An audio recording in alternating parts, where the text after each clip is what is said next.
Your professional drive is being weaponized to control you. In a corporate setting, your conscientiousness is a target. Guilt tripping is the primary tool used to bypass your boundaries by making your refusal feel like a moral failure. Imagine staying late to finish your own tasks, and a coworker drops a massive file on your desk. At 5 p.m., they don't eat ask, they sigh. They mention how their kid S' birthday depends on this, or how they've been struggling so much lately. If you say no, they shift into martyr mode. The psychology here is simple. They are leveraging your empathy to create a debt that doesn't exist. They want you to feel so uncomfortable with their perceived suffering that you abandon your own needs to fix. Theirs, watch for phrases like, after everything I did for you on that last project, you don't care about the team. Success, or fine, I'll just suffer alone and do it myself. Recognition is your first shield. When you hear these, recognize that your guilt is being manufactured. Your defense, stick to the facts. Respond with, I understand. This is urgent for you, but I am leaving now. I can look at it tomorrow at 9. Do not apologize for having a life. This is a power play designed to create anxiety and keep you off balance. A coworker or manager who is normally responsive suddenly goes dark. They ignore urgent emails, skip scheduled syncs, and vanish for days without explanation. Then they reappear as if nothing happened, often with a dismissive attitude toward your concern. The goal is to make you crave their validation. When they are gone, you worry about what you did wrong. When they return, you feel a hit of relief that makes you more compliant. They might say, I just needed some headspace. Don't be so clingy, it is just slack. Or, I have a life outside this office. To defend against this, stop chasing them. Document the lack of communication if it affects your KPIs, but emotionally disengage. If they don't respond, proceed with the information you have. When they return, do not ask where they were. Keep the conversation strictly professional and task-oriented. You are not their subordinate in a psychological game. You are a professional and your time is valuable. When you finally confront a coworker about a major violation, like taking credit for your work, they will use false equivalence to shut you down. They will find a tiny, unrelated mistake you made months ago and equate the two. Sure, I put my name on the deck, but you were 5 minutes late to the meeting on Tuesday, so we re-even. This is a logical fallacy designed to distract from their behavior and make you defend your own minor flaws. They want to convince you that because you aren't perfect, you have no right to hold them accountable. Red flag phrases include, you are not perfect either. At least I didn't. Forget the coffee like you did. Or you did X, so we re-even. Do not fall into the trap of defending your minor error. Respond with, my punctuality on Tuesday is a separate conversation we can have later. Right now, we are discussing why my name was removed from the presentation. Keep the spotlight on the actual issue in the workplace.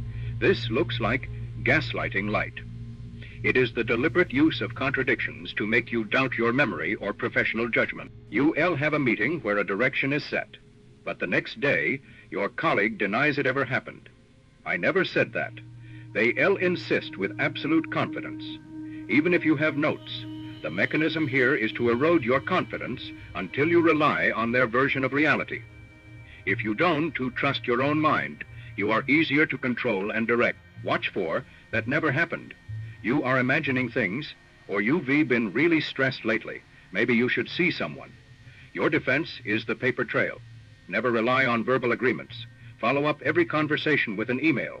Per our discussion, we agreed on X. When they try to rewrite history, you don't argue, you simply point to the documentation.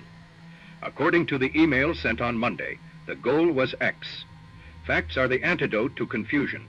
Baiting is a calculated provocation. A toxic coworker knows exactly which buttons to push. Perhaps they criticize your expertise in front of the boss or make jokes about your work ethic. They want you to lose your cool. Why?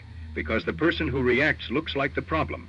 If you yell or get visibly upset, they immediately switch to a calm, concerned tone. They become the sane one while you look unstable. They'll say, why are you so angry?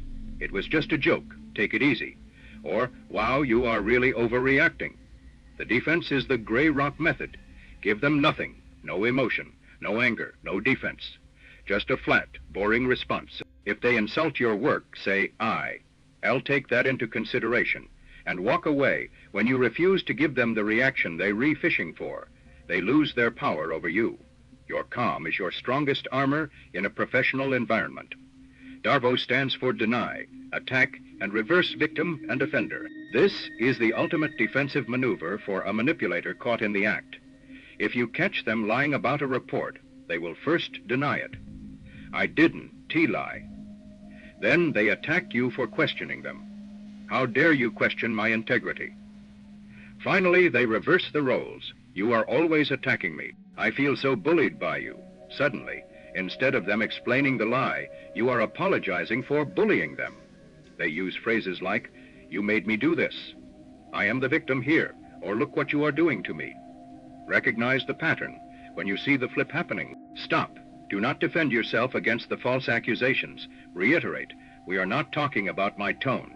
We are talking about the data in this report. Do not let them change the subject to your behavior when they are the ones who crossed the line. This is the I don't. Know-how tactic used to dump work on you. A coworker will pretend they can figure out a simple software, or they'll do a task so poorly that it is faster for you to just do it yourself. This isn't actual inability. It is a strategic choice to avoid responsibility. They are using your high standards against you, knowing you won. Let a bad product go out. They'll say, I am just not a tech person like you. You do it so much better. Or I'll probably just mess it up if I try. The defense is to stop saving them. If they don't know how, offer to send them a tutorial link. Once, do not do the task for them. If they do it poorly, send it back with notes for them to fix. If they realize that being incompetent actually leads to more work for them, fixing their own mistakes, they will magically become more capable. Protect your time by refusing to be the office janitor for other people. As responsibilities, you now possess the vocabulary to describe what you've likely been feeling for months. These tactics only work in the shadows of your doubt. Once you name the behavior, be it DARVO baiting or weaponized incompetence, the spell is broken. You are no longer a target. You are an observer. Your action item for today is simple. The next time you feel that flash of guilt or that urge to explain yourself to a coworker, pause, identify which of these 7 tactics is being used. Label it in your mind. Do not react emotionally. React strategically. Your professional value is not defined by how well you can be manipulated. It is defined by your boundaries. Share this with one colleague you trust. Knowledge is the only way to build a workplace that respects boundaries. Stay sharp. This script is designed to be approximately 1,200 words, which at a standard 150 words per minute results in an 8-minute delivery. Each section focuses on the psychological, why, and the practical, how of defense, ensuring the viewer leaves feeling equipped rather than paranoid. The clinical tone maintains professional distance while providing the necessary defense training for a corporate environment.